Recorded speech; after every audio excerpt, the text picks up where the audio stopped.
প্রধানমন্ত্রীর মেয়াদ সীমা, এখানে দুইবার প্রধানমন্ত্রী, এটা নিয়ে আমরা প্রথম থেকে, যদিও আমাদের যুগপৎ আন্দোলনে যেই দলগুলো আমরা একসাথে ছিলাম এবং বিএনপির নেতৃত্বে যুগপৎ আন্দোলন থেকে 31 দফা এসেছিল যে দুইবারের বেশি প্রধানমন্ত্রী একটি ব্যক্তি থাকতে পারবে না, তখনও ওইখানেও আমাদের দল থেকে আমরা এইটাতে পুরোপুরি একমত হই নাই।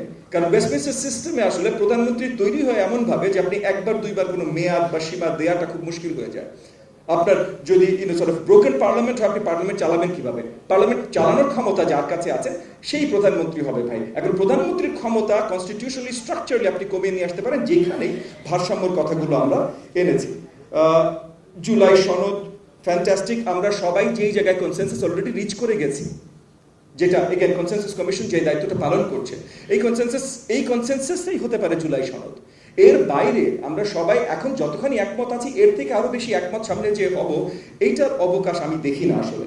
সো এইটাই জুলাই সনদ হতে পারে।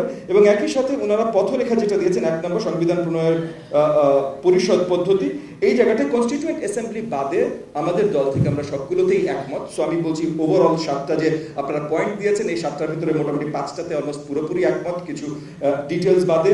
আর পথরেখাতে আমরা একমত কনস্টিটিউয়েন্ট অ্যাসেম্বলি বাদে, বিকজ আমরা মনে করি যে নতুন কনস্টিটিউশন আমাদের দরকার নেই। আমরা আসলে, যদিও এখানে আজকে অনেক আলোচনা হয়েছে যে অ্যামেন্ডমেন্ট হলে সেটা কোর্টে যে বাতিল করা যেতে পারে, তো অ্যামেন্ডমেন্টটা যদি বেসিক আপনার প্রিন্সিপালস অফ দি কনস্টিটিউশনের ভিত্তিতে হয়, তাহলে এত সহজে বাতিলই বা কেন করা যাবে? আর যদি কোনো কিছু হয় যেটা জনগণের মানে জনগণ বান্ধব না, তাহলে সেটা যেন থামানো যায়, সেই প্রক্রিয়াটাও তো থাকতে হবে ভাই। মানে আমরা এমন কোনো জায়গা থেকে হঠাৎ করে উঠে আসছি যে আমরা এতই একটা সিক্রেট ডকুমেন্ট বানাবো যে সিক্রেট ডকুমেন্টটা আনচেঞ্জেবল হইতে হবে। 72-এ এই ঘটনাটা ঘটেছিল বলেই আজকে আমরা 72-এর কনস্টিটিউশন নিয়ে এত কমপ্লেন করি। এবং 72-এর কনস্টিটিউশনকে ফ্যাসিবাদ কনস্টিটিউশন কিন্তু 72-এ হয় নাই।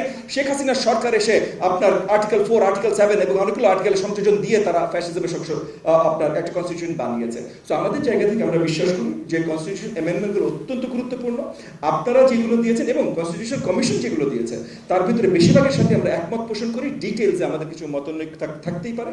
আর একই সাথে আমরা বিশ্বাস করি যে সামনের সুন্দর একটা নির্বাচনের মাধ্যমে এই জায়গাগুলোতে আমরা পৌঁছতে পারি।